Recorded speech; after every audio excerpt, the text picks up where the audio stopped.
Renata thought the pig pen would be the hardest part of the day, until her violent past showed up at the farm gate. But Jonas Vale isn't just any farmer, and he's not about to let her run again. Before we get into the story, comment below where in the world you are watching from today. The morning sun beat down on Golden Grove Farm, making the air thick and heavy. Renata Diaz wiped the sweat from her forehead with the back of her hand and continued shoveling. The pig pen wasn't going to clean itself. At 26, Renata had hoped for a different life, but hopes were luxuries she couldn't afford anymore. All she needed now was a paycheck and a place where no one would find her. "You missed a spot," a deep voice said from behind her. Renata jumped, nearly dropping the shovel. She turned to see Jonas Vale, the owner of the farm, standing at the entrance to the pen. His tall frame blocked the sunlight, casting a long shadow across the dirt floor. "Sorry," she said quickly, ducking her head and moving to the area he had pointed out. "I'll get it done right away." Jonas watched her for a moment. There was something about this new worker that bothered him. Not in a bad way, but in a way that made him notice things he hadn't paid attention to in years, like how the morning light looked when it filtered through the barn windows, or how the piglets squealed with delight when they were fed. "You're doing fine," he said finally. "Just make sure to get all the corners. These pigs are messier than they look." Renata nodded, not meeting his eyes. She had learned the hard way that making eye contact with men could be dangerous. It could be mistaken for interest, for invitation. And she wasn't inviting anyone into her life ever again. As Jonas walked away, she exhaled slowly. 2 weeks at Golden Grove Farm, and she'd managed to keep to herself. Just a few more months of work, and she'd have enough money to move again. Somewhere even more remote, somewhere safer. Jonas Vale sat at his kitchen table going over the farm's accounts. Numbers had become his refuge since losing his sister 3 years ago. Numbers didn't leave you. Numbers didn't die in accidents that you could have prevented. His coffee had gone cold, but he drank it anyway. Through the window, he could see Renata walking toward the employee housing at the edge of the property, a small cabin he offered to seasonal workers. She moved like someone carrying an invisible weight, her shoulders slightly hunched, her steps measured. The farm had been in the Vale family for generations. Jonas had grown up here with his younger sister, Emma. They'd climbed the oak trees, chased the chickens, and hidden in the hayloft during summer thunderstorms. But Emma was gone now, and the farm felt too big, too empty. Jonas closed his ledger and stood up. He wasn't sure why he felt compelled to know more about Renata Diaz. Maybe it was the way she seemed to fade into the background whenever anyone approached. Maybe it was the way she whispered to the animals when she thought no one was listening. Or maybe it was just that his farm hadn't felt like home in 3 years, and somehow her presence made the silence a little less deafening. The next morning, Renata was up before sunrise. She preferred the early hours, when the world was still and quiet. No voices, no demands, no fear. She made herself a simple breakfast, toast and coffee, and headed to the barn. The farm was beautiful at this hour, bathed in soft, golden light. For a moment, she allowed herself to enjoy it, to pretend this peaceful place could be a real home. But homes weren't safe. She'd learned that lesson too well. The pigs greeted her with enthusiastic grunts. She smiled as she filled their troughs with feed. "Good morning, little ones," she said softly. "Did you sleep well? Better than me, I bet." "They don't usually answer back," Jonas said, appearing at the barn door. Renata froze, embarrassed at being caught talking to the animals. "I'm sorry, I was just—" "No need to apologize," Jonas interrupted. "My sister used to do the same thing, said the pigs were better listeners than most people." Renata relaxed slightly. She was right. Jonas stepped into the barn, carrying 2 mugs. He held one out to her. "Brought you some coffee. It's still hot, unlike the stuff in the break room." Renata hesitated before taking the mug. No one had brought her coffee in a long time. No one had done anything nice for her without wanting something in return. "Thank you," she said cautiously. "I'm heading into town for supplies," Jonas said. "The feed store, hardware store, grocery, anything you need." Renata shook her head. Going to town meant being seen. Being seen meant being remembered. Being remembered meant being found. "I'm fine," she said. Jonas nodded, not pushing further. "If you change your mind, I'll be back around noon." After he left, Renata stared down at the coffee in her hands. It was good, rich and strong. Nothing like the watered-down stuff she made for herself. It was a small kindness, but it felt enormous. After so long without any kindness at all. She took another sip and returned to her work, trying to ignore the warmth spreading through her chest that had nothing to do with the coffee. Jonas drove his pickup truck down the dusty road, leading to a town. His mind kept returning to Renata's face when he'd offered her the coffee, surprise mixed with suspicion, as if she couldn't understand why he'd do something nice for her. In the 3 years since Emma's death, Jonas had retreated from the world. He ran the farm efficiently but mechanically. He spoke to people when necessary but avoided forming connections. His days were predictable, scheduled, and empty. But something about Renata had cracked his carefully constructed routine. Maybe it was the way she reminded him of Emma, not in looks but in that gentle way she had with the animals. Or maybe it was something else entirely, a recognition of someone else who carried grief like a shadow. The hardware store was his first stop. As he loaded bags of nails and rolls of fencing wire into his truck, Bill Murphy, the owner, leaned against the tailgate. "Heard you got a new worker out at Golden Grove," Bill said. "Pretty young thing from what I hear." Jonas frowned. He didn't like gossip, especially about his employees. "Renata's a hard worker." "Where'd she come from?" Bill asked. "Don't think I've seen her around before." "Don't know, don't ask," Jonas replied curtly. "As long as she does her job, her business is her own." Bill raised his eyebrows. "Just making conversation, Jonas. No need to get all protective." Jonas finished loading his truck in silence. He hadn't meant to sound protective. He'd only stated the truth. But Bill's words echoed in his mind as he drove to the feed store. Was he being protective of Renata? And if so, why? Back at the farm, Renata had finished cleaning the pig pen and moved on to the chicken coop.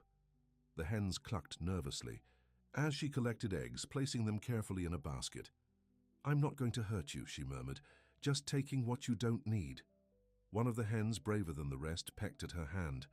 Renata didn't flinch. The small pain was nothing compared to what she'd endured before Golden Grove.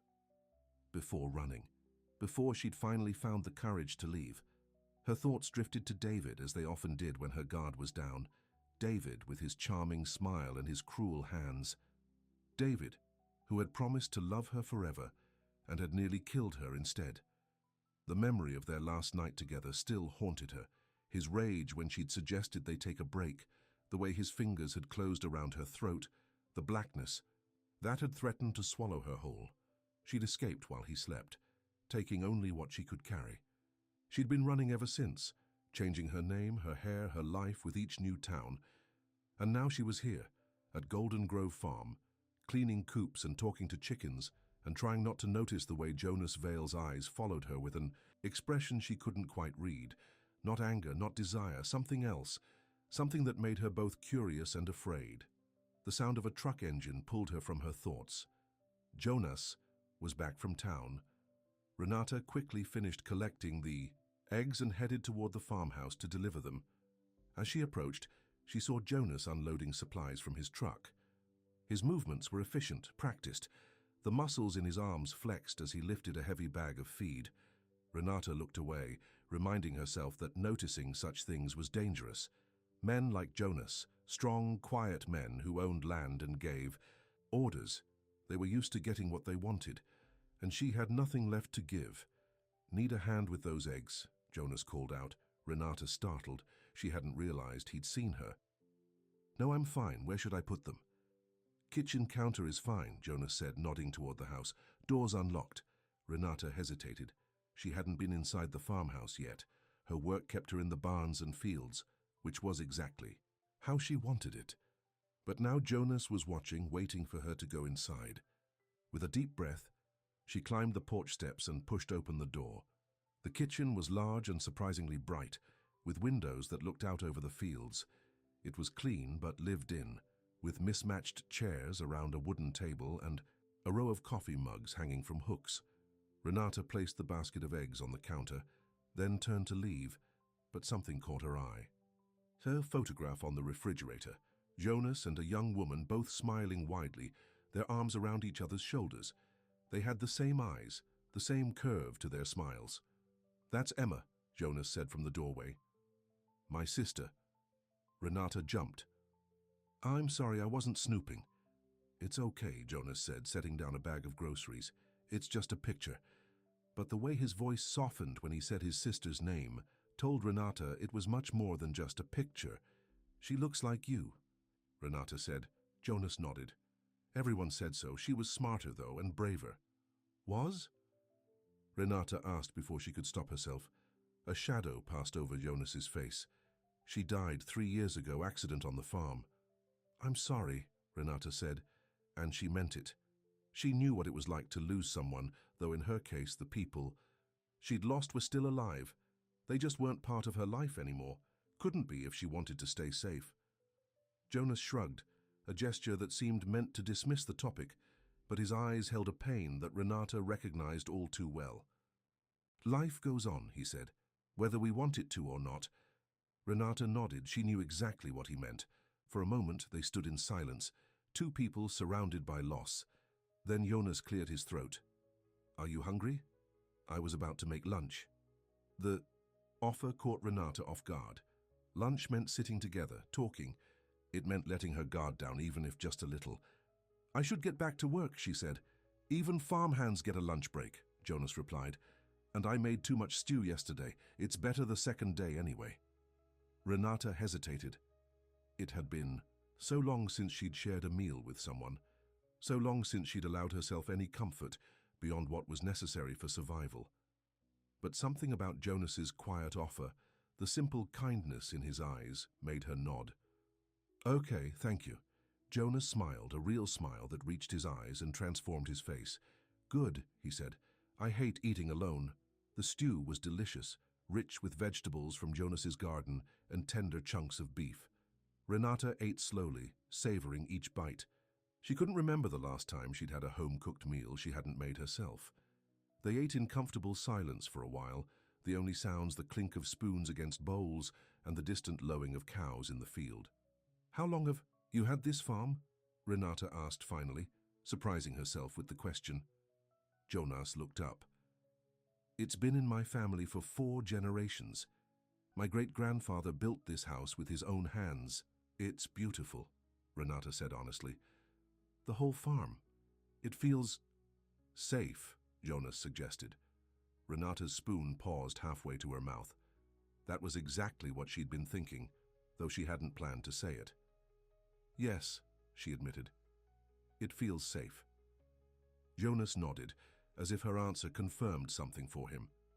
Emma used to say that too, that no matter what happened in the world, Golden Grove would always be here, solid and unchanged. "Was she right?" Renata asked. Jonas's expression darkened. "No.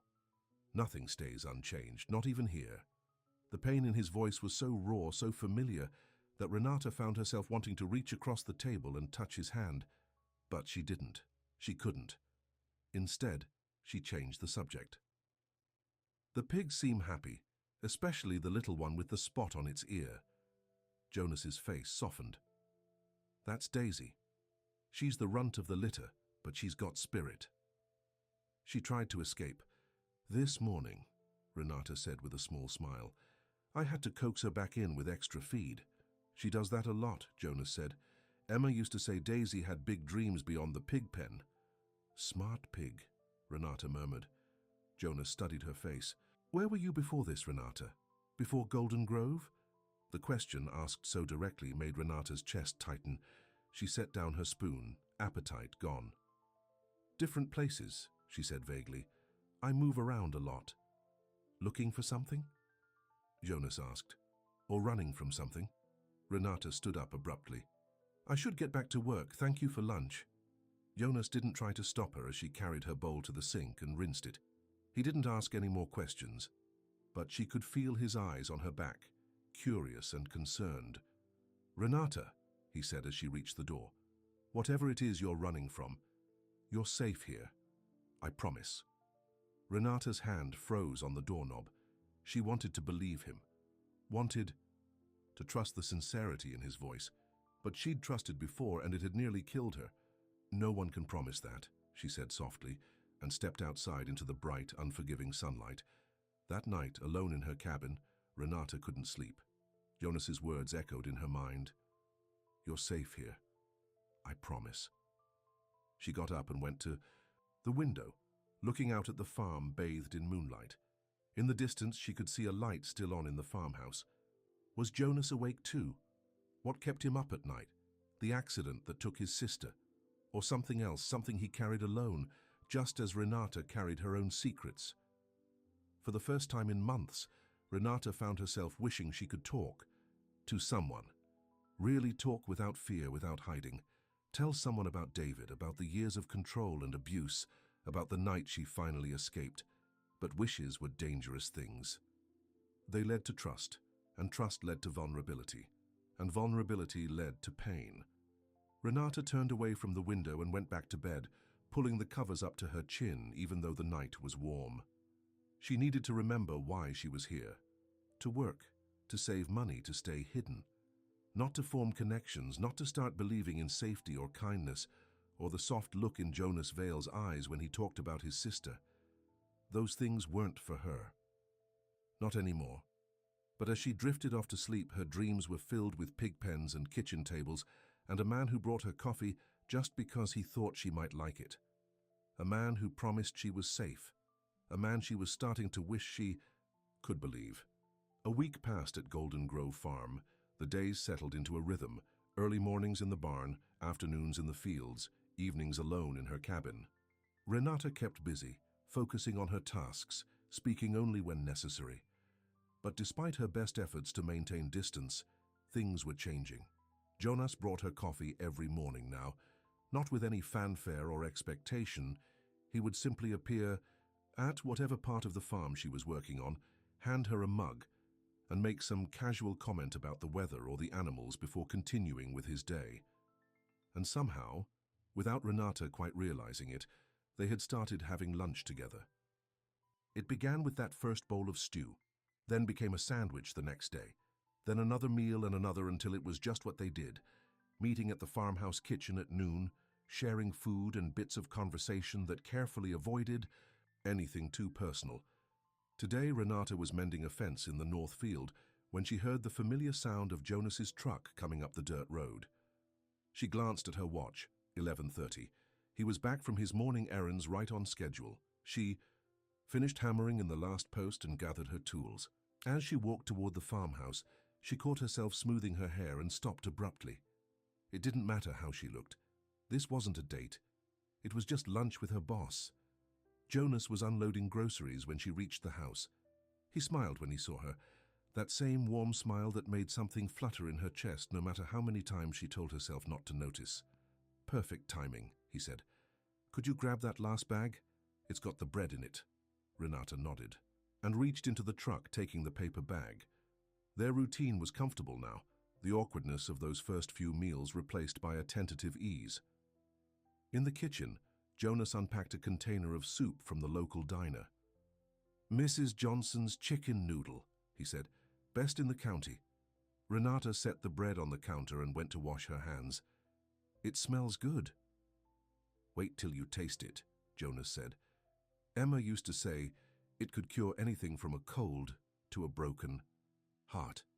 He mentioned Emma more often now, little stories and memories that he seemed to share without thinking. Renata never asked for more details, but she found herself looking forward to these glimpses of the sister he had clearly loved so much. They sat at the table, the soup steaming in bowls between them. Renata took a spoonful and made an appreciative sound. "Mrs. Johnson knows what she's doing." "Told you," Jonas said with a grin. He broke off a piece of bread and dipped it in his soup. "So, how's the fence coming along?" "Almost done," Renata replied. "Should finish it by the end of the day." Jonas nodded. "You work fast and thorough. Not everyone takes the time to do things right." The compliment warmed her more than it should have. "My father taught me that anything worth doing is worth doing well." The words slipped out before she could stop them. She never talked about her family, never mentioned her past. Jonas seemed to sense her discomfort.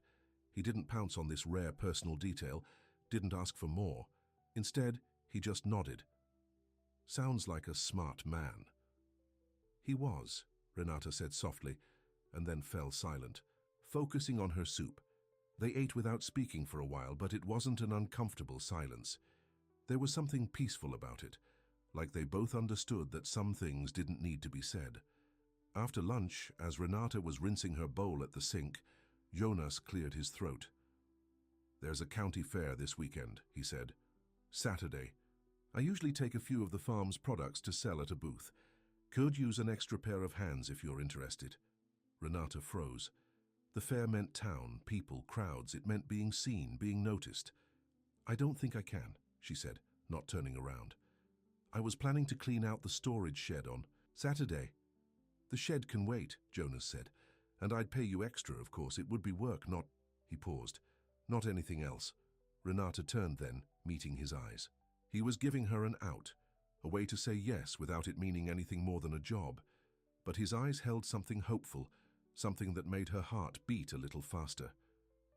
"I don't like crowds," she said honestly. Jonas nodded. "Neither do." "Hi, actually. Not since Emma, but the fair's good business for the farm. And it's nice sometimes to remember there's a world beyond these fields." Renata thought about it. She had been at Golden Grove for nearly a month now, and there had been no sign of David, no indication that he had tracked her here. Maybe it would be okay to venture into town just for one day, with Jonas beside her. "Okay," she said finally, "I'll help." The smile that lit up Jonas's face was like sunrise breaking over the hills. "Great," he said. "We'll leave around 7. It's a busy day, but I think you'll enjoy it. The fair's got everything, rides, food, music. Emma used to love the pie-eating contest. She never won, but she sure tried." Renata found herself smiling back. "I've never been to a county fair." Jonas looked surprised. "Never? Well, then we definitely have to go. Everyone should experience at least one good old-fashioned county fair in their life." The way he said it, like he was giving her a gift rather than asking for her help, made Renata's chest tighten with an emotion she couldn't quite name. Gratitude, maybe, or something deeper that she wasn't ready to acknowledge. "I should get back to work," she said. "That fence won't fix itself." Jonas nodded. "I'll be in the barn if you need anything. The tractor's acting up again." As Renata walked back to the north field, she tried to sort through her jumbled thoughts. She had just agreed to go to the county fair with Jonas. It wasn't a date. He had made that clear, and so had she in her way. But it was something. A step away from hiding. A step toward— what? She didn't know, and that uncertainty was both thrilling and terrifying. Saturday morning dawned clear and warm. Renata woke before her alarm, her stomach tight with nerves.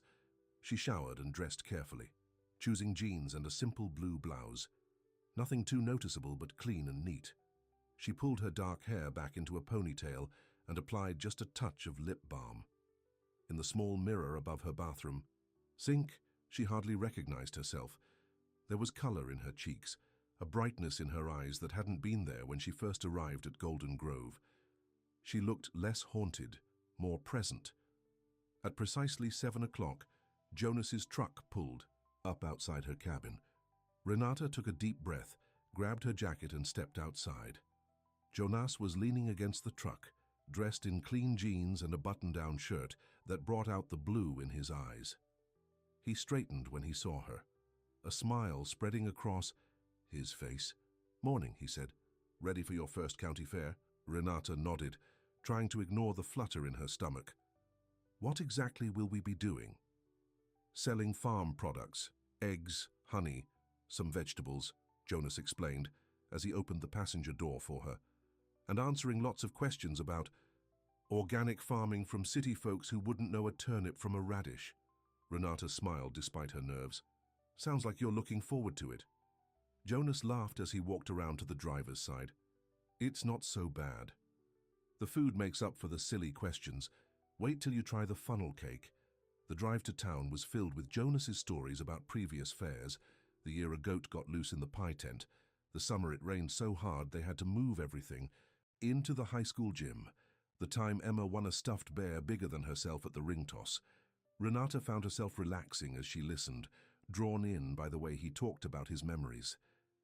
There was sadness there, but joy too. She wondered if she would ever be able to talk about her own past that way, with sorrow but not despair. The fairgrounds were already bustling when they arrived. Jonas parked in a designated area for vendors, and they began unloading the truck. Wooden crates of vegetables, cartons of eggs, jars of honey, all carefully packed and labeled with the Golden Grove Farm logo. "We're in the same spot as last year," Jonas said, leading the way through the crowd. "End of the farmer's row near the food stands." Renata followed close behind, fighting the urge to reach for his hand as people pressed in around them.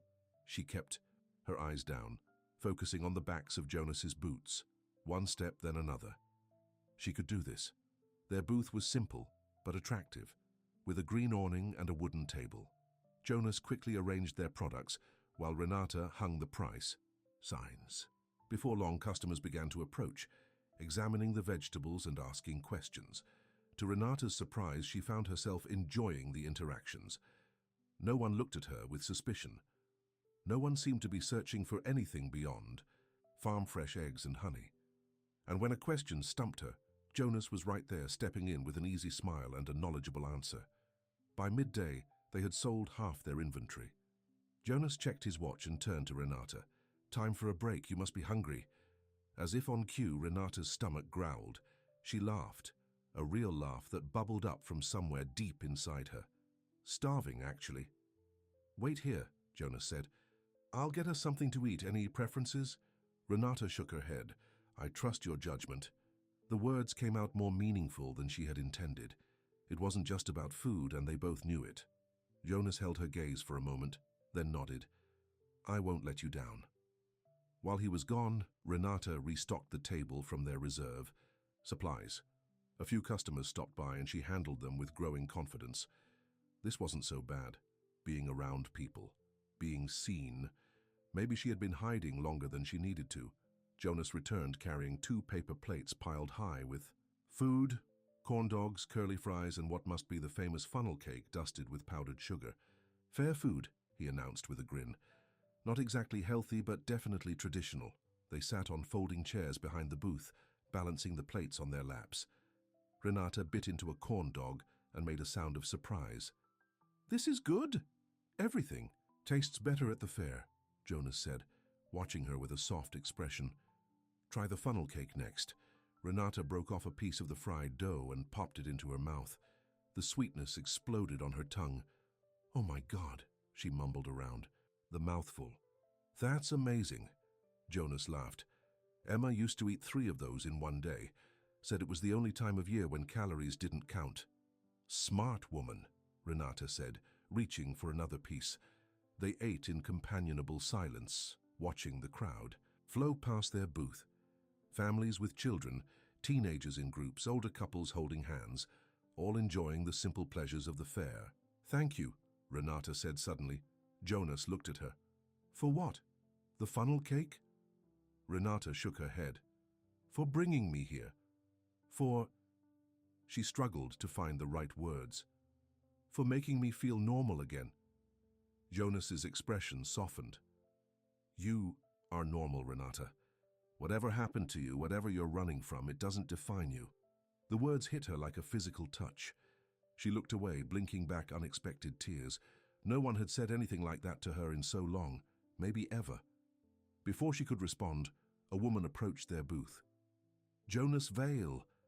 I thought that—" "Was you?" Jonas stood up, wiping his hands on a napkin. "Mrs. Peterson, good to see you." The woman, plump and grey-haired, beamed at him. "How have you been, dear? We don't see you in town much these days." "Been busy with the farm," Jonas said. "You know how it is." Mrs. Peterson turned her friendly gaze to Renata. "And who's this lovely young lady?" Renata felt herself tense. This was exactly what she had feared. Questions, curiosity, attention. But Jonas stepped closer to her, his presence reassuring. "This is Renata Diaz. She's helping me out at Golden Grove." "Wonderful to meet you, Renata," Mrs. Peterson said warmly. "We're always happy to see new faces in town. Are you staying long?" Before Renata could formulate a vague answer, Jonas spoke. Renata's position is open-ended. As long as she wants to stay at Golden Grove, there's work for her. Renata looked at him in surprise. He hadn't mentioned anything about a long-term position before. Their arrangement had always been understood as temporary. Mrs. Peterson clapped, her hands together. Marvelous. Jonas needs someone to help him with that big farm. It's too much for one person, I've always said so. After purchasing a dozen eggs and extracting a promise from Jonas to come to her Christmas party, which made him wince slightly, Mrs. Peterson moved on to the next booth. Sorry about that, Jonas said, once she was out of earshot. Mrs. Peterson means well, but she's a bit nosy, Renata suggested with a small smile. Jonas laughed. I was going to say interested in everyone's business, but nosy works too. Renata hesitated, then asked the question that was pressing on her mind. Did you mean what you said about my position being open-ended? Jonas met her eyes steadily. Yes, I meant it. You're good with the animals, you work hard, and you... He paused. You make the farm feel alive again. I'd like you to stay, Renata, if that's what you want. The sincerity in his voice made her heart race. She had planned to be gone by the end of summer, to move on before anyone got too close, before she became too visible. But the thought of leaving Golden Grove, leaving Jonas, suddenly seemed impossible. This farm, this man, had become more important to her than she had ever intended. I don't know what I want anymore, she admitted softly. Jonas nodded, understanding in his eyes. You don't have to decide now, just know the offer's there. The rest of the day passed in a blur of customers and conversations. By the time the fair was winding down, Renata was tired but content. They had sold nearly everything they'd brought, and the money box was satisfyingly full. As they packed up the booth, Jonas looked over at her. One more fair tradition before we go, he said. If you're up for it. Renata raised an eyebrow. Another funnel cake? Jonas grinned. Even better. The Ferris wheel. Best view in the county at sunset. Renata hesitated. The Ferris wheel meant being up high, visible to everyone. But it also meant a few minutes alone with Jonas, away from the crowds and questions. Okay, she said. Let's do it. They walked together through the fairgrounds, now bathed in the golden light of late afternoon. The Ferris wheel loomed ahead, its colored lights just beginning to twinkle in the fading daylight. The line wasn't long, and soon they were being ushered into a swinging car. Renata sat down, gripping the safety bar tightly as the wheel began. To move, you okay? Jonas asked, noticing her white knuckles. Just a little nervous about heights, Renata admitted. Jonas hesitated, then placed his hand over hers. His palm was warm and calloused from farm work. It's worth it for the view, I promise. Renata nodded, not pulling away from his touch. As their car climbed higher, the fairgrounds spread out below them, a patchwork of tents and booths and moving people. Beyond that, the town with its neat streets and church steeple. And farther still, the rolling countryside, fields and forests stretching to the horizon. There, Jonas said, pointing. You can just see Golden Grove from here. Renata followed, his gesture, and saw it. The cluster of buildings that made up the farm, nestled in a valley between gentle hills. From this distance it looked small, peaceful, like a place where someone could belong. It's beautiful, she said softly. Jonas turned to look at her, his face close to hers in the small car. Yes, he said, it is. But he wasn't looking at the view anymore. He was looking at her with an expression that made her breath catch. For a moment, as the Ferris wheel reached its peak and paused, suspended between earth and sky, Renata allowed herself to imagine what it would be like to stay. To build a life at Golden Grove, to wake up each morning knowing Jonas was nearby, to belong somewhere to someone without fear. The wheel began to move again, breaking the spell. Renata looked away, back out at the view. It was a beautiful dream, but dreams had a way of shattering when they collided with reality, and her reality included a man who had promised to find her no matter where she ran. Penny for your thoughts, Jonas said as their car descended. Renata forced a smile. Just thinking about what a nice day this has been. Thank you for bringing me. Jonas studied her face, seeing more than she wanted him to. You don't have to be afraid all the time, Renata. Whatever you're running from, we can face it together. The "we" hung in the air between them, a promise and a question. Renata couldn't bring herself to answer, not yet. Not until she was sure that letting Jonas into her life wouldn't put him in danger too. As they walked back to the truck, weaving through the dispersing crowd, Renata felt a prickle on the back of her neck. The feeling of being watched. She turned, quickly scanning the faces around her, but saw nothing unusual. Just fairgoers heading home, vendors closing up their booths. Still, the feeling persisted. A shadow of fear that had followed her for so long she sometimes forgot it was there. "Everything okay?" Jonas asked, noticing her distraction. Renata nodded, forcing herself to relax. "Yes, just tired. It's been a long day." Jonas opened the truck. Darker for her. "A good day, though?" Renata looked up at him, at the kindness in his eyes and the gentle curve of his smile. Despite the shadow of fear, despite all the reasons she shouldn't, she was falling for Jonas Vale, and that was the most terrifying thing of all. "Yes," she said softly. "A very good day." Sunday morning found Renata in the pig pen, filling water troughs and checking on a pregnant sow. The fair seemed like a dream now, something that had happened to someone else. Here in the familiar surroundings of the farm, she could almost convince herself that she was safe, that her past wouldn't find her. The little pig with the spotted, "Dear Daisy," trotted over to her, snuffling at her boots. Renata smiled and scratched behind the pig's ears. "Good morning to you too," she said. "She likes you," Jonas said from the doorway. Renata looked up, her heart doing that now familiar, a skip at the sight of him. He was holding 2 mugs of coffee as usual, but there was something different about him today.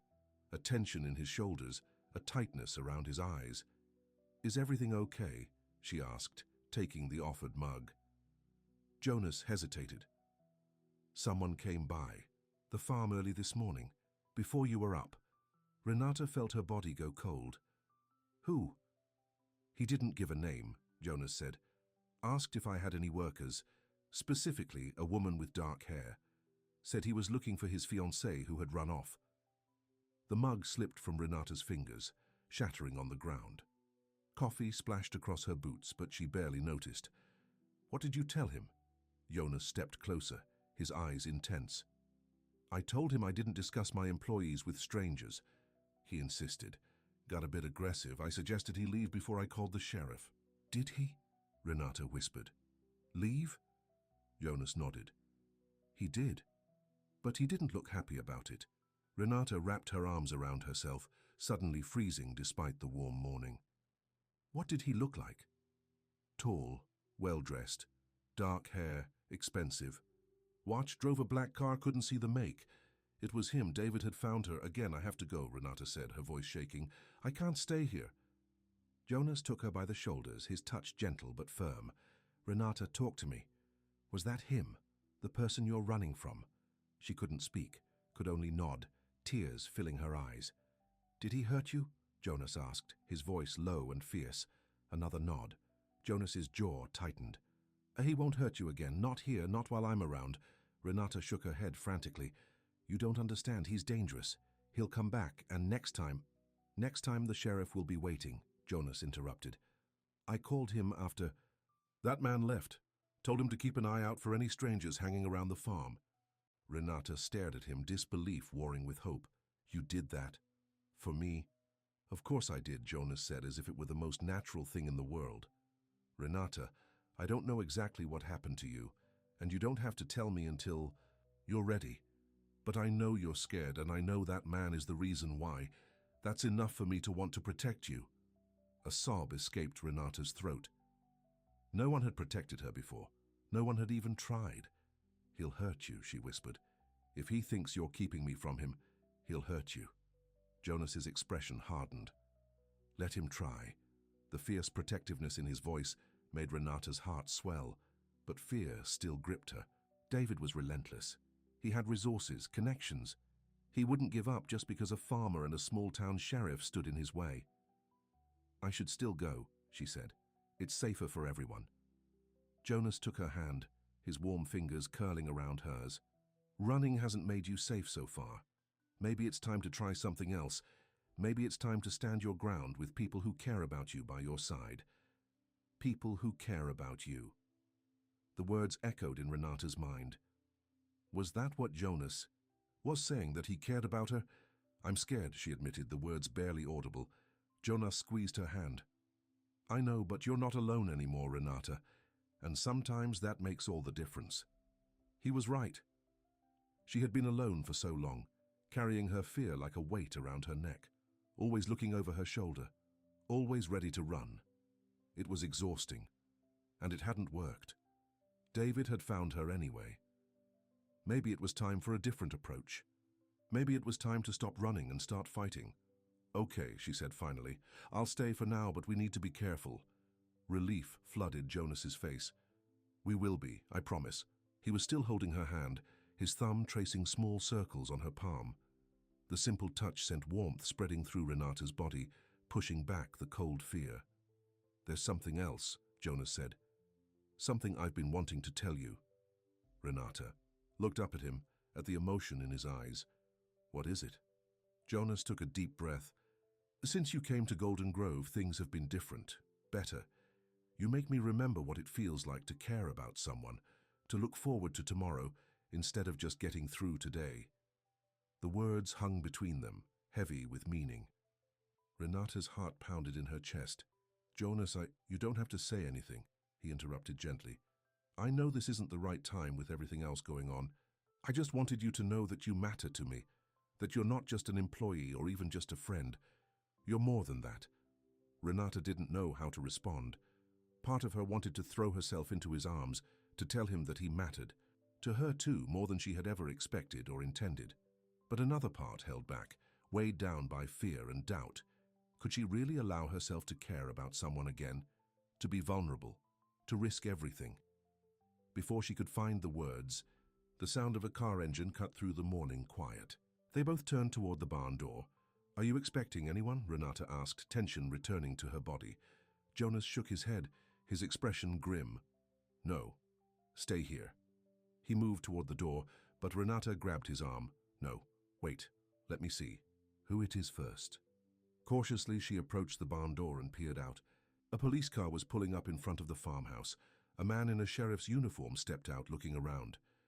It's the sheriff, she told Jonas, relief flooding her voice. Jonas joined her at the door. Tom, he called out, waving to the officer. Over here. The sheriff, a tall man with graying hair at his temples, walked toward them. Morning, Jonas, he said, then nodded to Renata. Ma'am? Thanks for coming out, Tom, Jonas said. This is Renata Diaz, my employee, the one I mentioned on the phone. The sheriff's kind eyes assessed Renata. Miss Diaz, Jonas tells me you might have someone unwelcome looking for you. Renata swallowed hard. Yes, my ex-fiancé. We didn't part on good terms. He hurt her, Tom, Jonas said bluntly, and I think he's planning to do it again. The sheriff's expression hardened. I see. Well, we don't tolerate that kind of behavior around here. Do you have a restraining order, Miss Diaz? Renata shook her head. No, I just left. I've been moving from place to place, trying to stay ahead of him. Hard to outrun trouble, the sheriff said sympathetically. Sometimes better to face it head on. Jonas put a hand on Renata's shoulder. That's what I told her, the sheriff nodded. I'll have my deputies keep an eye on the farm and the roads leading to it, and I'd like a description of this man and his vehicle, if you have it. As Renata described David in detail, his height, his build, the scar above his left eyebrow, the way he always wore expensive watches, the black Audi he drove, she felt a strange lightening in her chest. For the first time, she was actively fighting back, not just running away. One more thing, the sheriff said when she had finished. If he does show up again, call us immediately. Don't try to handle it yourselves, especially if he's as dangerous as you say. Jonas nodded. We will. Good, the sheriff said. I'll be in touch if we spot him around town. After the sheriff left, Renata turned to Jonas. Thank you, she said, for calling him, for believing me. Jonas reached out, gently tucking a strand of hair behind her ear. The touch sent shivers down Renata's spine. I'll always believe you, Renata, and I'll always be here for you, for as long as you want me to be. The promise in his words, in his eyes, made Renata's heart swell. For the first time in longer than she could remember, she allowed herself to feel something beyond fear and loneliness, something that felt dangerously like hope. "I should get back to work," she said softly. "The pigs are waiting." Jonas smiled, his hand lingering for a moment on her cheek. "They can wait a little longer. Have breakfast with me first." It wasn't just an invitation to share a meal. It was an invitation to share more, to let him in, to be brave enough to reach for happiness, despite the shadows of the past. Renata took a deep breath and made her choice. "I'd like that," she said, and followed him toward the farmhouse, leaving her broken coffee mug on the ground behind her. 3 days passed without any sign of David. Each morning, Renata woke expecting to find him waiting.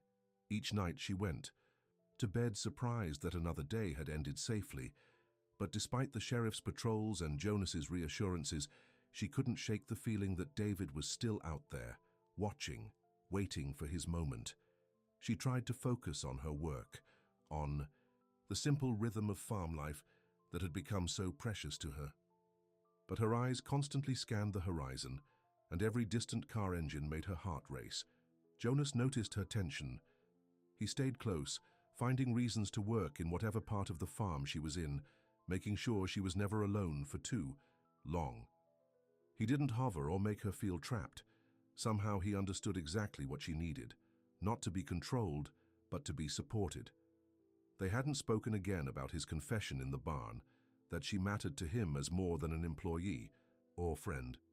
But it hung in the air between them, an unacknowledged current that pulled them together a dozen times a day, their hands brushing as they passed tools, their eyes meeting across the dinner table, the way he said her name, soft and full of meaning. This morning, they were harvesting vegetables from the garden behind the farmhouse. The summer sun was already hot, though it was barely 9 o'clock. Renata wiped sweat from her forehead as she pulled carrots from the rich soil.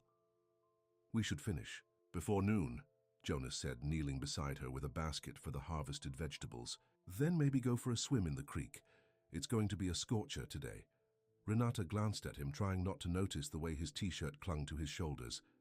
"A swim?" "There's a perfect swimming hole about a 1/4 mile from here," Jonas explained. "Deep enough to cool off in with a big oak tree for shade. Emma and I used to spend half our summers there when we were kids."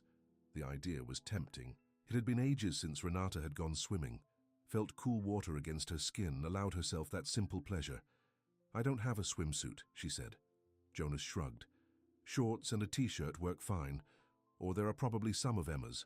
Old things in the house if you want. She was about your size." Renata hesitated. Wearing Emma's clothes felt strangely intimate, a step into Jonas's past that she wasn't sure she had the right to take. "You don't have to," Jonas added quickly, reading her expression. "It was just an idea." "No, I'd like to," Renata said, surprising herself with the truth of it. "Both the swim and, if you're sure about Emma's things." Jonas smiled, relief and something warmer in his eyes. "I'm sure. She'd like you, I think. She'd want her stuff to be used, not just packed away in boxes."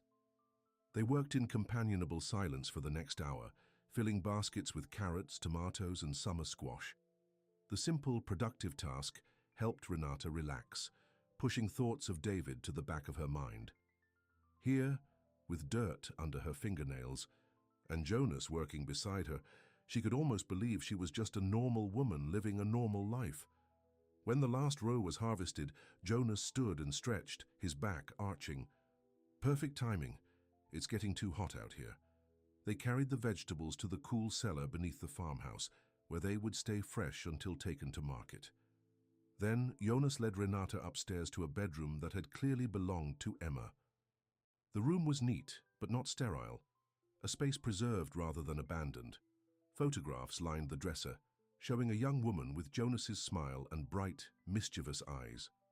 Bookshelves held an eclectic mix of titles, from classic literature to agricultural manuals. "I haven't changed anything," Jonas said quietly. "Couldn't bring myself to." Renata touched a framed photograph of Emma sitting on a tractor, laughing at the camera. She was beautiful. "She was the best person I've ever known," Jonas said. Smart, funny, stubborn as hell. She could talk to anyone, made friends everywhere she went. And she loved this farm more than anything. There was grief in his voice, but something else too, a warmth, a fondness that had replaced some of the raw pain. What happened to her? Renata asked softly. She had wondered since that first day, but had never felt it was her place to ask. Jonas sat on the edge of the bed, his hands clasped between his knees. "It was my fault," he said. "We were fixing the old barn roof. I told her to wait for me, that the boards were rotted in places, but Emma never listened when she thought she knew better." He paused, swallowing hard. "I was getting more nails from the truck when I heard it. The crash, her scream. By the time I got there, she'd fallen through the roof, hit her head on a beam on the way down."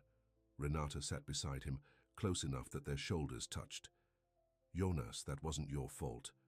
I was responsible for her," he said. "Had been since our parents died. I should have made her wait. Should have checked the roof better before we started work." "You couldn't have known," Renata said gently. "Emma made her own choice." Jonas looked at her, pain and gratitude mingling in his eyes. That's what the sheriff said, what everyone said, but knowing it and believing it are different things. Renata understood that all too well. How many times had she told herself that David's abuse wasn't her fault, that she hadn't deserved it? How many times had she still blamed herself anyway? "I think," she said carefully, "that sometimes we hold on to guilt because it feels like the only way to hold on to the people we've lost. As if letting go of the blame means letting go of them too." Jonas stared at her, something like wonder in his expression. "Yes," he said. "That's exactly it. How did you know?" Renata looked down at her hands. "Because I've done it too. Not with someone who died, but with who I used to be. Before." It was the closest she had come to talking about her past with David, about how he had systematically stripped away her confidence, her independence, her sense of self, until she barely recognized the woman in the mirror. Jonas covered her hand with his. "Tell me," he said softly, "if you want to." And suddenly, Renata did want to. She wanted Jonas to know who she was, what she had survived, not to gain his pity, but to be truly seen, scars and all. "His name is David," she began, her voice steadier than she expected. "David Mercer. We met 3 years ago at a charity event. I was working as an event coordinator, and he was a donor, wealthy, charming, everything I thought I wanted." She took a deep breath, feeling Jonas's hand warm and solid over hers. "It started small. Comments about my clothes, my friends. Suggestions that seemed helpful at first. A better job, a nicer apartment. Before I knew it, I had a new life, one that he had designed. I was living in his house, working for his company, seeing only the people he approved of." Jonas stayed, silent, but his hand tightened slightly over hers, an anchor in the storm of memories. The first time he hit me was after a dinner party. I'd talked too long to one of his business partners. He apologized afterward, said it would never happen. Again, I believed him. Renata paused, the familiar shame washing over her. But it did happen again, and again. Each time worse than the last. Each time with more elaborate apologies, more promises. I tried to leave twice. The first time he found me at my friend's apartment and convinced me to come home. The second time he put my friend in the hospital. Jonas made a sound, low in his throat, but didn't interrupt. "The last night," Renata continued, "he was angry about something at work. I suggested we take a break, maybe go on vacation separately. Her voice faltered. "He put his hands around my throat, said if he couldn't have me, no one would. I thought I was going to die there, in the house I had once thought was my home." "But you didn't," Jonas said, his voice rough with emotion. "You survived." Renata nodded. "I passed out. When I woke up, he was sleeping. I took what I could carry and ran. I've been running ever since. 6 different towns in 8 months. Every time I start to feel safe, he finds me." "Not this time," Jonas said fiercely. "This time you have people on your side. You have me." Renata looked up at him, at the determination in his face, and felt something crack open inside her chest. a wall she had built to protect herself, crumbling under the force of his caring. "Why?" she whispered. "Why would you risk yourself for me? You barely know me." Jonas reached up, his fingers gentle on her cheek. "I know enough. I know you're brave and kind and stronger than you think. I know you talk to pigs and make amazing cornbread and sing to yourself when you think no one's listening." A surprised laugh escaped Renata. "You heard that?" Jonas smiled. "You have a beautiful voice, and I know that every day since you came. To Golden Grove, I've felt more alive than I have in 3 years." The confession hung between them, honest and vulnerable. Renata's heart pounded in her chest. "I'm scared," she admitted. "Not just of David. Of this, of feeling something for you." Jonas's thumb traced the curve of her cheekbone. "I'm scared too," he said. "Caring about someone means having something to lose. And I've already lost so much." They sat there for a long moment, balanced on the edge of something profound. Two damaged people finding unexpected healing in each other. Finally, Jonas stood, breaking the tension. "Emma's swimsuits are in the bottom drawer," he said. "Meet me downstairs when you're ready. No pressure, no rush." After he left, Renata sat still for a moment, processing everything that had just happened. She had told Jonas about David, not everything, but enough. And instead of pity or judgment, he had offered understanding. Instead of seeing her as broken, he saw her as brave. She went to the drawer and found a simple blue one-piece swimsuit that looked about her size. As she changed into it, she caught sight of herself in the mirror on Emma's dresser. There were still faint scars on her body from David's abuse, a thin line along her collarbone, a mark on her shoulder. But they were fading. They didn't define her anymore. Pulling on a t-shirt over the swimsuit, Renata headed downstairs. Jonas was waiting in the kitchen, wearing swim trunks and a faded t-shirt, a cooler in one hand and towels in the other. "Ready?" he asked. Renata nodded. "Ready?" The walk to the swimming hole took them through a meadow bright with wildflowers and into a small grove of trees. The sound of running water grew louder as they approached, and then the trees opened up to reveal a perfect slice of paradise, a deep, clear pool in the creek, shaded by a massive oak tree with sunlight dappling the surface of the water. "It's beautiful," Renata said. Jonas set down the cooler and spread the towels on a flat rock beside the pool. "Water's cold, even in summer," he warned. "Best to jump right in."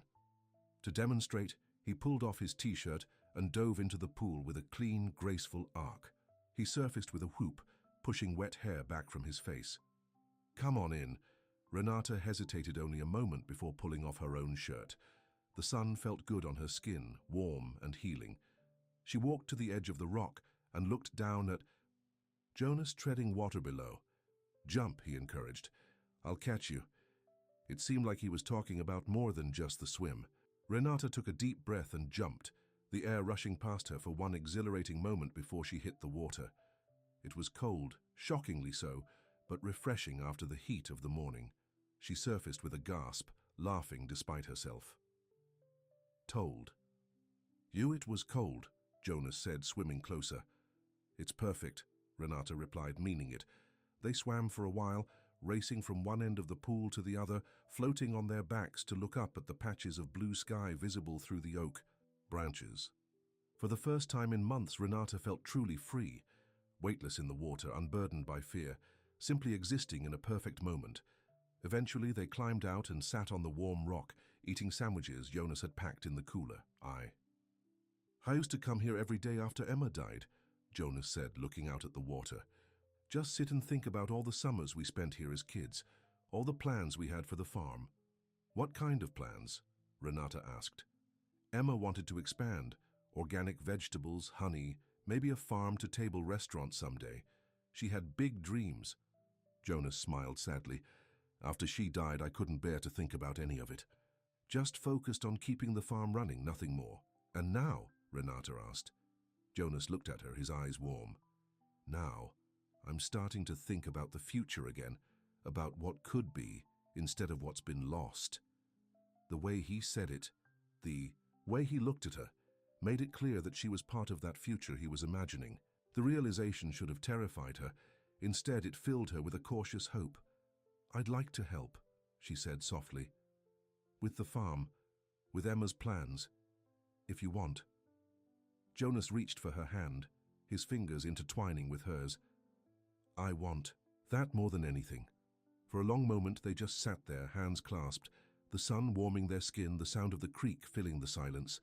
Then Jonas leaned forward, his free hand coming up to cup her cheek. "Renata," he said, her name like a question.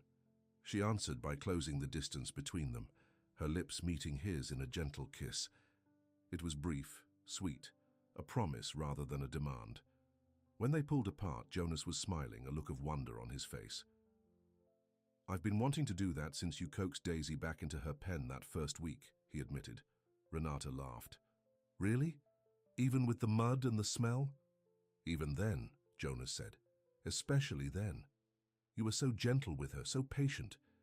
It was the first time I really saw you, not just the quiet woman who kept to herself, but who you really are inside." The words touched something deep in Renata's heart. To be seen that way, to be valued for her kindness rather than her appearance or usefulness, it was everything David had never given her. "We should head back," Jonas said eventually, though he made no move to let go of her hand. "Got animals to feed, dinner to make." "Responsibilities," Renata agreed with a mock sigh. They packed up the cooler and towels and began the walk back to the farm, their wet swimsuits leaving damp patches on their clothes, their hands finding each other's as they walked. The afternoon, sun was slanting toward evening by the time they emerged from the trees. The farmhouse stood golden in the light, solid and welcoming. For the first time, Renata looked at it and thought, home. As they approached the house, a flash of movement near the barn caught Renata's eye. She stopped, her body tensing. "Jonas," she said, her voice tight with sudden fear, "there's someone by the barn." Jonas followed her gaze, his expression hardening. "Stay here," he said, setting down the cooler. "No," Renata grabbed his arm. "If it's David, I'm not letting you face him alone." Together they moved cautiously toward the barn. As they got closer, Renata could make out a figure leaning against the side of the building, tall, well-dressed, with dark hair that caught the sunlight. Her heart stuttered in her chest. David. He straightened when he saw them, a smile spreading across his face, the charming public smile that had once fooled her into thinking he was a good man. "Renata," he called, his voice carrying across the yard. "There you are, darling. I've been looking everywhere for you." Jonas stepped slightly in front of her, his body a shield. "You need to leave," he said, his voice steady but dangerous. "Now," David's smile didn't falter, but his eyes hardened. "I'm afraid I can't do that. Not without my fiancé." "Ex-fiancé," Renata said, finding her voice. "I left you, David. It's over." David took a step toward them, his movements casual but purposeful. "You were upset, confused, but I've forgiven you, sweetheart. It's time to come home." The familiar pattern of manipulation made Renata's skin crawl. How many times had he done this? Made her feel like she was the one who had done something wrong, like his forgiveness was a gift she should be grateful for. "She is home," Jonas said firmly, "and you're trespassing on private property." David's gaze shifted to Jonas, assessing and dismissive. "And who are you, exactly? The hired help? Or has Renata been playing house with the local farmer?" The contempt in his voice made Jonas tense, but he didn't rise to the bait.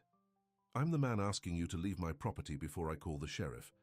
David laughed, the sound cold and calculated. "Let's not be dramatic. I just want to talk to my fiancée privately." "That's not happening," Jonas said. David's smile disappeared. "This doesn't concern you. Renata and I have things to discuss." "We have nothing to discuss," Renata said, stepping out from behind Jonas. She was still afraid, her heart hammering in her chest, her palms damp with sweat, but she was also angry. Angry that David thought he could just show up and reclaim her, like she was a lost possession. "I left because you hurt me, because you tried to kill me." "Don't be ridiculous," David said smoothly. "We had an argument, that's all. You always did exaggerate." The familiar gaslighting made Renata's vision blur with rage. "You put your hands around my throat and choked me until I passed out." David's expression hardened. "You're making a scene, Renata. This isn't like you. Let's go somewhere quiet and talk this through like adults." "She's not going anywhere with you," Jonas said, his voice low and dangerous. David's eyes narrowed. "I don't know what she's told you, but Renata has a habit of twisting the truth when it suits her. She needs help, professional help. I've been working with her doctors for months." The lie was so blatant, so calculating, that Renata almost laughed. "I don't have doctors, and you know it. You isolated me from everyone, my friends, my family, even the family doctor I'd had since childhood." David took another step forward, his charming facade slipping, revealing the cold anger beneath. "Enough of this. Get in the car, Renata. Now." "No," she said, the word firm and clear. David's face contorted with rage, the mask of civility falling away completely. "You ungrateful bitch. After everything I've done for you, this is how you repay me? By running off with some dirt-poor farmer?" Before either of them could respond, he reached into his jacket and pulled out a gun. Jonas moved instantly, pushing Renata behind him. "Put that away," he said, his voice calm despite the weapon pointed at him. "Before you do something you can't take." "Back." David's hand was steady, the gun aimed at Jonas's chest. "Step aside. This is between me and Renata." "No," Jonas said simply. "I'll shoot you," David threatened, his voice rising. "Don't think I won't." "Then you'll go to prison," Jonas replied. "Is that what you want? To throw away your life because you can't accept that Renata has moved on?" David's eyes darted to Renata. "Is that true? Have you moved on with this nobody?" Renata stepped up beside Jonas, her hand finding his. "Yes," she said, "I have. Jonas is twice the man you ever were. He's kind and honest, and he treats me with respect." David's face twisted with fury. "You belong to me." "She doesn't belong to anyone," Jonas said firmly. "She's not property. She's a person who makes her own choices." "And I choose to stay here," Renata added, "with Jonas, on this farm. This is my home now, David, and you need to leave." For a moment, David seemed at a loss, as if he couldn't comprehend that his manipulations had failed, that the control he had once wielded so effectively was gone. Then his expression hardened, and he raised the gun higher. "If I can't have you," he said coldly, "no one will." Time seemed to slow down. Renata saw David's finger tighten on the trigger. She saw Jonas tensing, preparing to leap forward. And, in that moment of crystal clarity, she knew what she had to do. "Stop!" she shouted, stepping in front of Jonas. "David, stop. This isn't you. You're not a murderer." David's hand wavered slightly, uncertainty flickering across his face. "Get out of the way, Renata." "No," she said firmly. "If you want to shoot someone, it'll have to be me." "But then what? The police will come, and you'll go to jail. Your reputation, your business, everything you've worked for, gone. Is that what you want?" She was appealing to the only thing she knew David truly cared about: himself, his image, his success. For all his obsession with possessing her, she knew he wouldn't throw away his own life in the process. David's hand trembled, the gun wavering. For a tense moment, Renata thought she had miscalculated, that he really would shoot. Then from behind them came the sound of a police siren. David's head snapped up, looking past them toward the road. The sheriff's car was turning into the farm's driveway, lights flashing. "You called them," David accused, his face pale with rage. "No," Jonas said. "But I told you the sheriff was keeping an eye on the farm. Looks like he meant it." David hesitated, clearly calculating his options. Then, with a muttered curse, he lowered the gun and took a step back. "This isn't over," he said, looking at Renata with cold fury. "You think you can hide here forever? You think this farmer can protect you?" "Yes," Renata said, standing tall despite her racing heart. "I do." The sheriff's car pulled up beside them, and Sheriff Tom stepped out, his hand on his holster. "Everything all right here?" "This man is trespassing," Jonas said calmly, "and he just threatened us with a gun." The sheriff's eyes narrowed, taking in the scene. "Is that right? Sir, I'm going to need you to put that weapon down and step away." For A moment David looked like he might refuse. Then slowly he bent and placed the gun on the ground. "Hands where I can see them," the sheriff instructed, approaching cautiously. David complied, his eyes never leaving Renata's face. "You'll regret this," he said softly. "Both of you." "The only one with regrets here is going to be you," the sheriff said, handcuffing David with practiced efficiency. Threatening people with firearms is a serious offense in this county. As the sheriff led David to the police car, reading him his rights, Renata felt her knees go weak. Jonas's arm went around her waist, supporting her. "You okay?" he asked, his voice tight with concern. Renata nodded, though she was trembling. "I think so." They watched as the sheriff placed David in the back of the patrol car. Before getting in the driver's seat, he walked back over to them. "I'll need statements from both of you," he said, "and the gun as evidence, but that can wait till tomorrow if you need some time." "Thank you, Tom," Jonas said, "for showing up when you did." The sheriff nodded. "Just doing my job. Been keeping an eye on the farm like I promised." He looked at Renata, his expression gentle. "You did good standing up to him like that. Takes courage." After the sheriff drove away with David in the back seat, Renata and Jonas stood in silence. For a long moment, the enormity of what had just happened washing over them. "He'll be out on bail soon," Renata said finally, "and he'll come back." Jonas pulled her closer. "Maybe, but he'll think twice now that the sheriff's involved, and we'll be ready." Renata looked up at the man beside her, this farmer who had taken her in, given her work, shown her kindness, and now stood ready to protect her at the risk of his own life. "Why did you do that?" she asked. "Put yourself between me and the gun?" Jonas's eyes were steady on hers. "Because I love you," he said simply, as if it were the most obvious thing in the world. "I know it's fast, and maybe it's crazy, but I do. I love you, Renata." The words should have terrified her. Instead, they felt like coming home after a long, difficult journey, like finally finding solid ground after months of drifting. "I love you too," she whispered, and realized it was true. Somewhere between cleaning pig pens and sharing coffee, between the county fair Ferris wheel and the swimming hole, she had fallen in love with Jonas Vale. He kissed her then, not the gentle, tentative kiss of earlier, but one full of relief and joy and promise. When they finally broke apart, Renata rested her head against his chest, listening to the steady beat of his heart. "What happens now?" she asked. Jonas looked down at her, his eyes full of love and determination. "Now, we live our lives together. We don't let fear win." As the sun set over Golden Grove Farm, painting the buildings in gold and shadow, Renata knew that the road ahead wouldn't be easy. David would be released eventually. There would be court dates, restraining orders, constant vigilance. But for the first time, she wasn't facing it alone.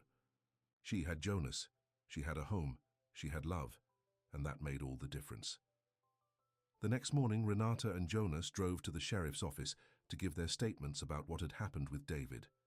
The small-town police station was nothing like the intimidating buildings Renata had seen in the city, just a modest brick structure with the county seal on the door and a few patrol cars parked outside. Sheriff Tom greeted them in the lobby, his face friendly but professional. "Appreciate you coming in," he said, leading them to a small conference room. "This shouldn't take long." For the next hour, Renata detailed her history with David, the controlling behavior, the isolation, the escalating abuse, and finally, the night she fled. Her voice shook at times, but Jonas's steady presence beside her gave her strength. "And you've been moving from place to place since then?" the sheriff asked, taking notes. Renata nodded. 6 different towns. He always found me somehow. I'd get a glimpse of him watching me, or someone would mention a man asking questions about me, and I'd know it was time to run again. "He's resourceful," the sheriff agreed. "Probably hired private investigators." "What happens now?" Jonas asked. "With the charges against him?" The sheriff leaned back in his chair. "He's being charged with trespassing, making threats, and brandishing a firearm. His lawyer's already working on bail. Man like that, with money and connections, he'll probably be out by this afternoon." Renata's heart sank. "So he'll just walk?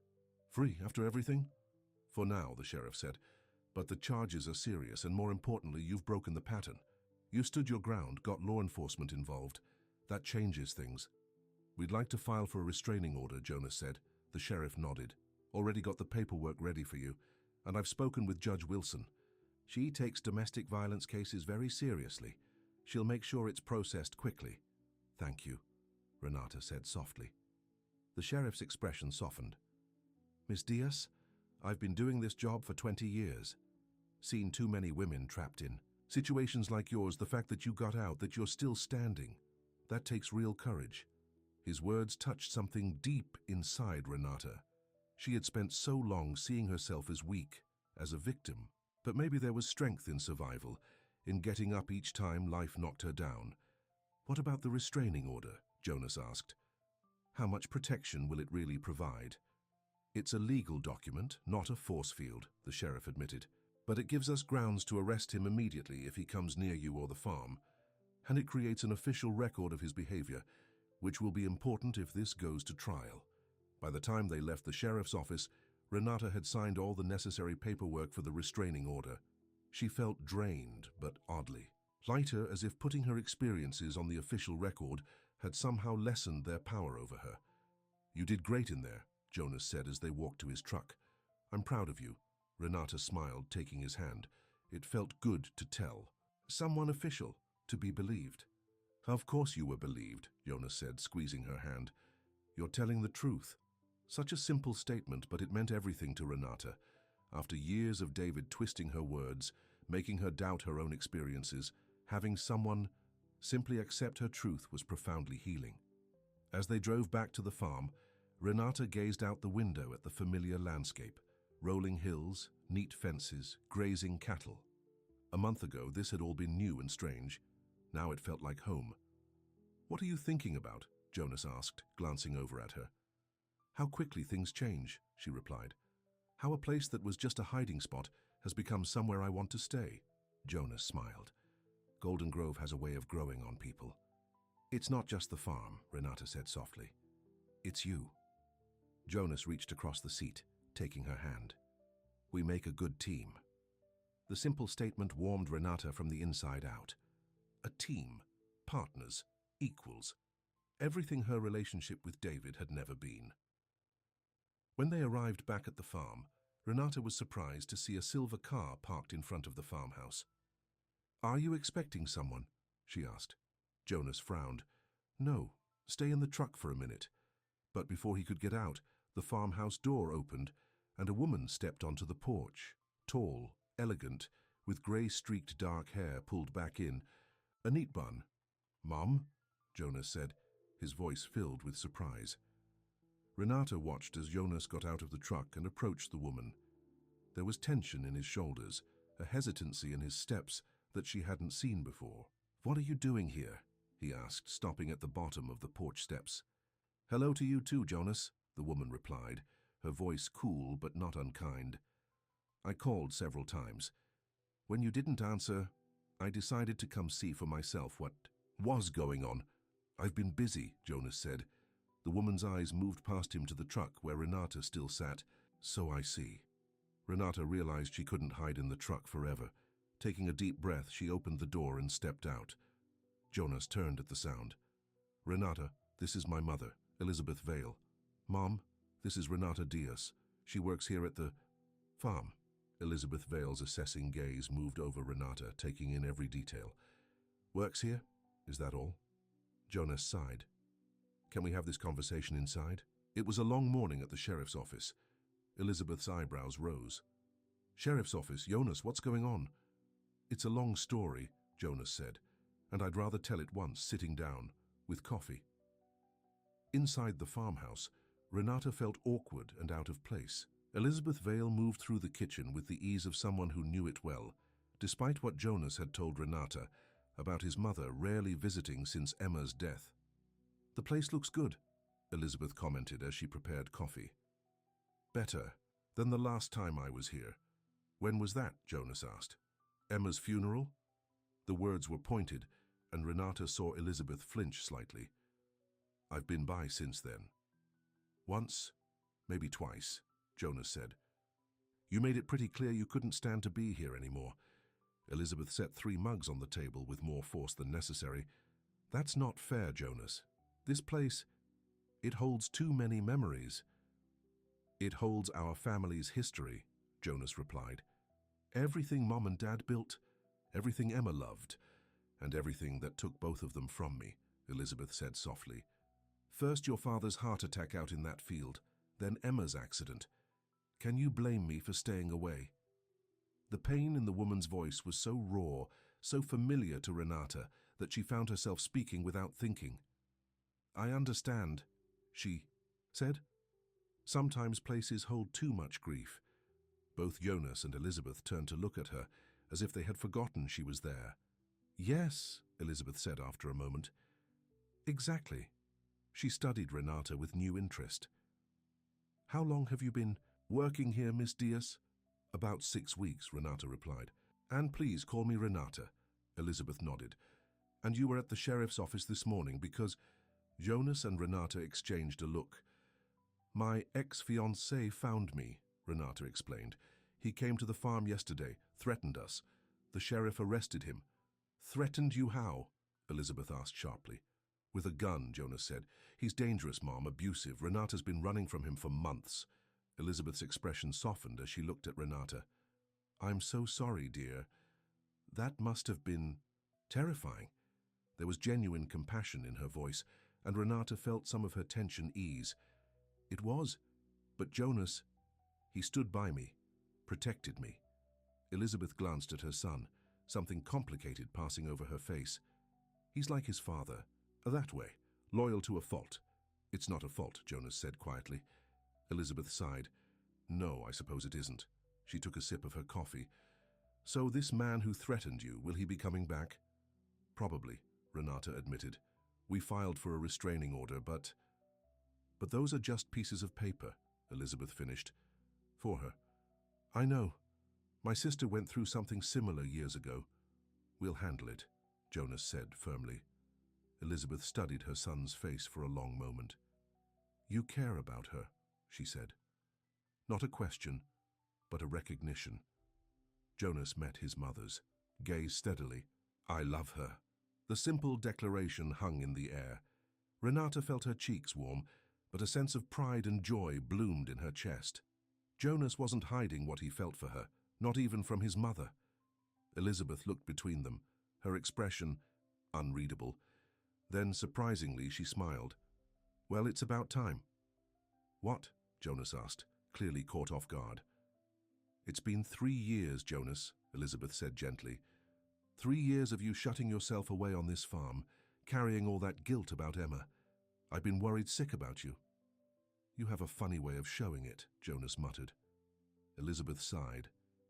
We both retreated after Emma died. You into this farm, me into my work. It was easier than facing each other, facing the emptiness she left behind. The honesty in her words struck Renata. How many families were like this? Broken by grief, unable to reach each other across the divide of loss. I'm not trying to replace Emma, Renata said quietly. No one could. Elizabeth reached across the table and patted Renata's hand. Of course not, dear. But maybe you're exactly what this farm, and my son, needed. New life, new hope. The tension in the room eased, as if a storm had passed overhead without breaking. They finished their coffee, the conversation turning to lighter topics. The farm's production, the recent county fair, Elizabeth's work as a professor at the state university. When Elizabeth finally rose to leave, she hugged Jonas tightly. Don't be a stranger, she said. Call me, visit sometimes. I will, Jonas promised. And Mum, you're always welcome here. This is still your home too. Elizabeth's eyes grew shiny with unshed tears.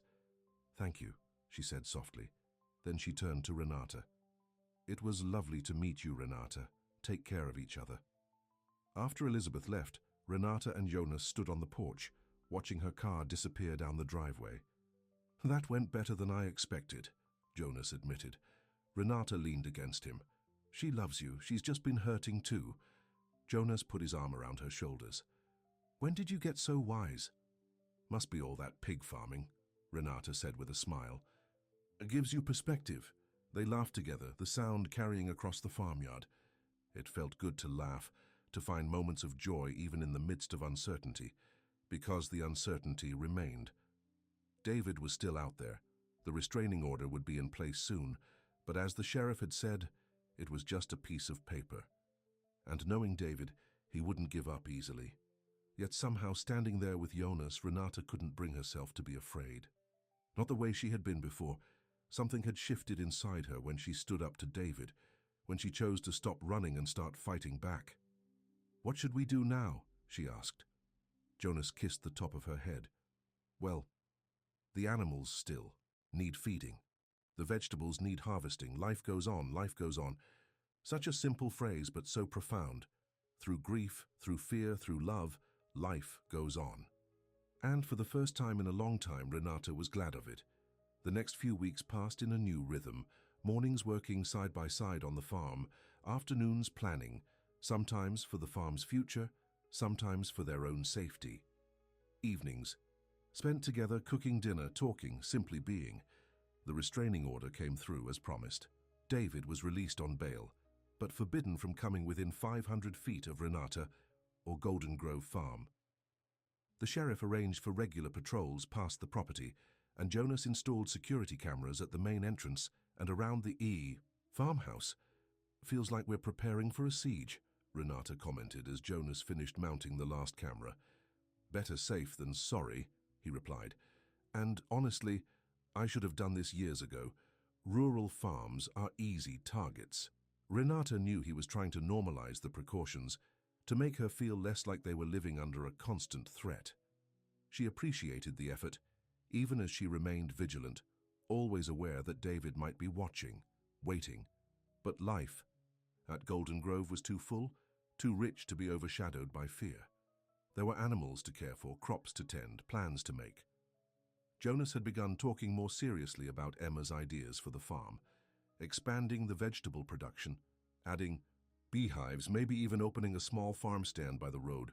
"We could start small," he said one evening as they sat on the porch watching the sunset. "Just weekends at first, see how it goes." "We?" Renata asked, her heart warming at the casual inclusion. Jonas looked at her, his eyes serious. "Yes, we, if you want to. This farm, it's as much yours now as mine." The declaration took Renata's breath away. "Jonas, you can't mean that. I've only been here a couple of months." "Time doesn't matter," he said. "Emma knew the first day she saw this place that it was home. Sometimes you just know, and Renata did know. Somehow this farm had worked its way into her heart, becoming more than just a hiding place or a job. It had become where she belonged. "I want to build something here," she said softly. "With you. Not just hide or survive, but really live." Jonas took her hand, his fingers intertwining with hers. "That's all I want too." They sat in comfortable silence, watching as the sky painted itself in shades of pink and gold. Moments like these, quiet, ordinary, perfect, were healing Renata in ways she hadn't known she needed. The sound of a car engine broke the peace. Renata tensed automatically, her hand tightening on Jonas's. They hadn't been expecting visitors.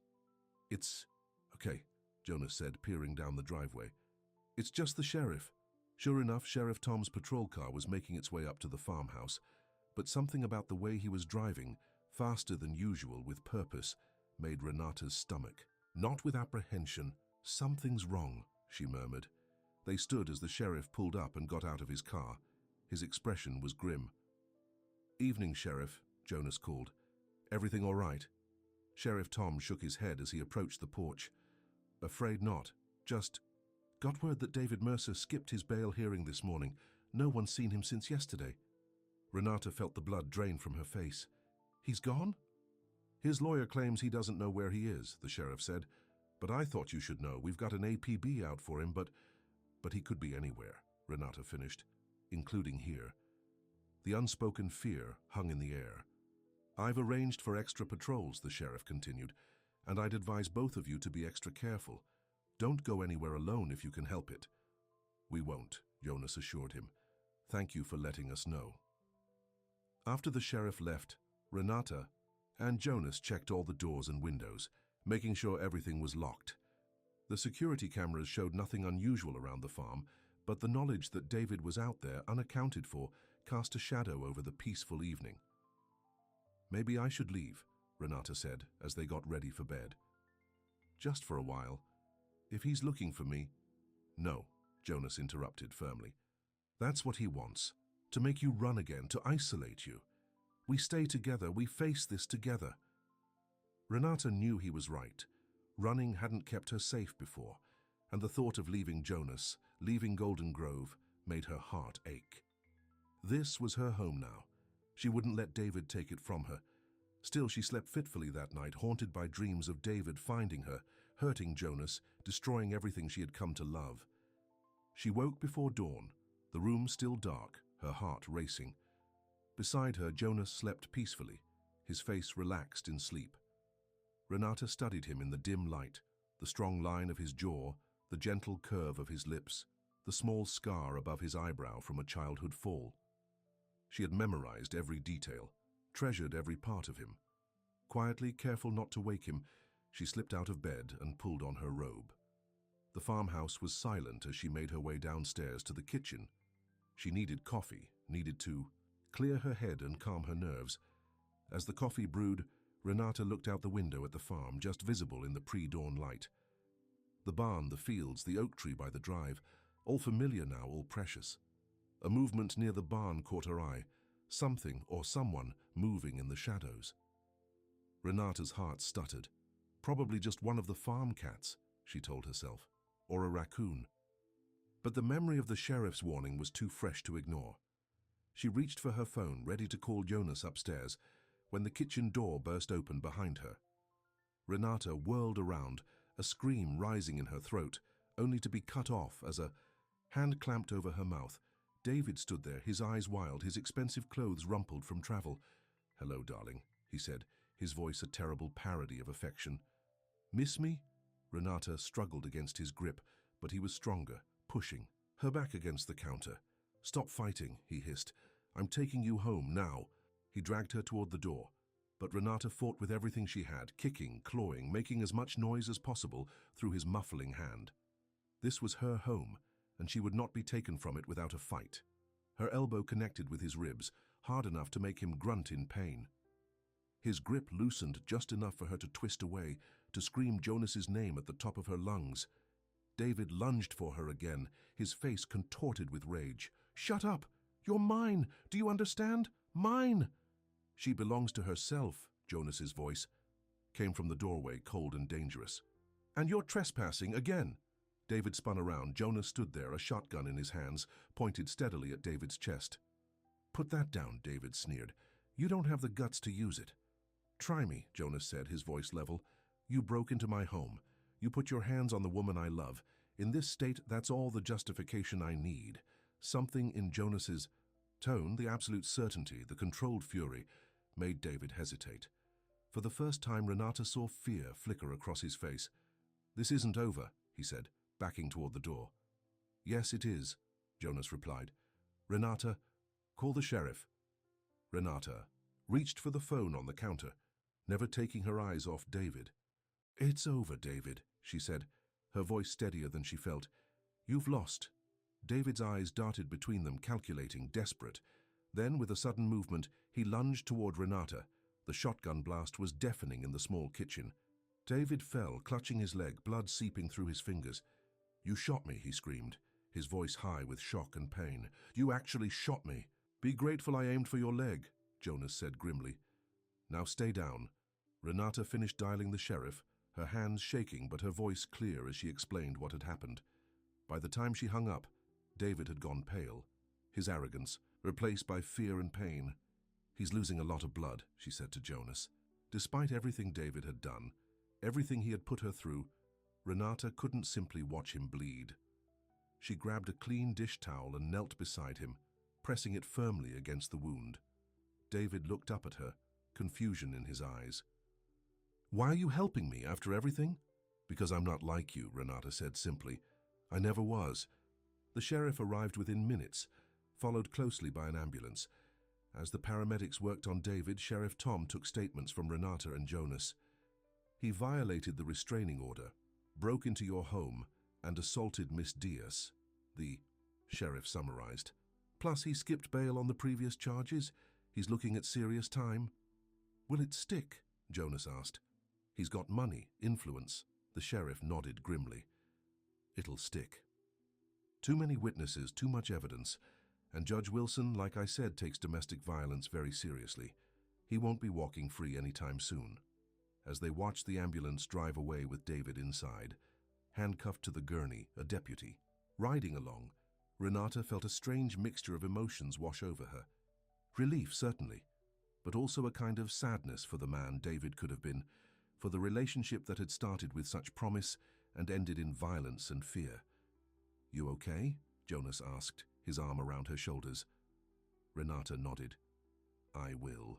B, it's just strange to know it's really over. Not everything is over, Jonas said softly. Just the bad parts. The good parts. Our life here, the farm, us, that's all just beginning. Renata leaned into him, drawing strength from his solid presence. I like the sound of that. The sheriff cleared his throat. I'll need you both to come down to the station, later to give formal statements, but it can wait a few hours if you need some time.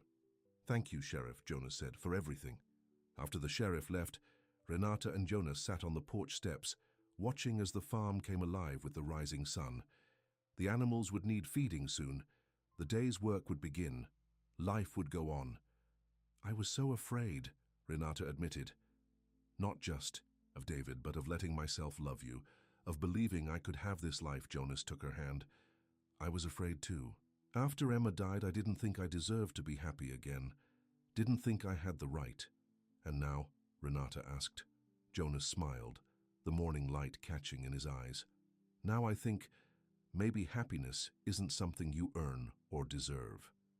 It's something you choose every day. And I choose you, Renata. I choose us. The simple declaration wrapped around Renata's heart like a promise. I choose us too. 6 months later, Golden Grove Farm was transformed. The old barn had been repaired, its roof now solid and secure. A small farm stand stood by the main road, selling fresh vegetables, honey from the new beehives, and homemade preserves that had quickly become famous in the county. And in the farmhouse kitchen, Renata stood at the window, watching as Jonas walked across the yard, carrying a piglet in his arms. Daisy's piglet, born just a week ago, the runt of the litter just like her mother had been. So much had changed since that first day when Renata had arrived at Golden Grove, looking for nothing more than a temporary hiding place. David was serving a 10-year sentence for assault, breaking and entering, and violating the restraining order. The restraining order itself was still in place, ensuring that even when he was eventually released, he couldn't come near Renata or the farm. But more importantly, Renata herself had changed. She was no longer running, no longer hiding. She had built a life here, a real life with work that mattered, a community that accepted her, and a love that healed rather than hurt. Jonas looked up as he approached the house, smiling when he saw her at the window. That smile still made her heart skip even after all these months. How's the little one? Renata asked as Jonas came inside, the piglet snuggled against his chest. Hungry, Jonas replied. Thought you might want to help with the bottle feeding. Renata took the tiny pig, cradling it gently. Hello, little one, she murmured. Welcome to Golden Grove. As she fed the piglet, Jonas watched her with that look in his eyes, the one that still made her feel like the most precious thing in his world. I have something for you, he said, reaching into his pocket. Been carrying it around for weeks, waiting for the right moment. He pulled out a small box and opened it to reveal a ring. Simple, beautiful, nothing like the ostentatious diamond David had once given her. This ring was a band of silver with a small emerald set into it, the color of the fields in summer. Renata Diaz, Jonas said, his voice rough with emotion. Will you marry me? Stay here with me at Golden Grove. Build a life together. Grow old. Arguing about the best way to feed the pigs. Tears filled Renata's eyes, but they were tears of joy. Yes, she whispered. Yes to all of it. Jonas slipped the ring onto her finger, then kissed her, careful not to disturb the piglet still nestled in her arms. When they broke apart, both were smiling through tears. Emma would have loved you, Jonas said softly. She always said I needed someone who would call me on my stubbornness, someone who would see the farm the way she did, not just as land and buildings, but as a living thing worth loving. I wish I could have known her, Renata said. In a way you do, Jonas replied. She's part of this place, part of me, and she was. Emma's spirit lived on in the farm they were building together, in the plans they made, in the future they envisioned. Not a ghost, but a foundation, a beginning rather than an ending. That evening, they sat on the porch swing, watching the sunset, paint the farm in golden shadow. Renata's head rested on Jonas's shoulder, her new ring catching the fading light. Do you ever think about that first week? Jonas asked. When you were just the quiet new farmhand who wouldn't look me in the eye? Renata smiled. And you were just the brooding farmer who brought me coffee. I knew even then, Jonas admitted. Something about you, and it woke me up, made me feel alive again. I was so scared, Renata said, of everything, of you. And now? Jonas asked, his arm tightening around her. Renata looked out at the farm, their farm, and felt the absolute certainty of belonging, of home, of love. Now I'm not afraid anymore, she said. Now I know where I belong. Jonas kissed her temple, his lips warm against her skin. Not in the barn, he said softly. Renata smiled, completing the phrase that had become their own private vow. But in my heart. As darkness fell over Golden Grove Farm, stars appearing one by one in the vast sky above, Renata and Jonas remained on the porch, wrapped in each other's arms, planning their future in whispers and laughter. The past, with all its pain and fear, hadn't disappeared, but it no longer defined them. What defined them was this: a farm reborn, a love freely given, and the choice they made each day to face life together, come what may. Not in the barn, where Renata had once hidden from the world, but in each other's hearts, where they had both finally found home,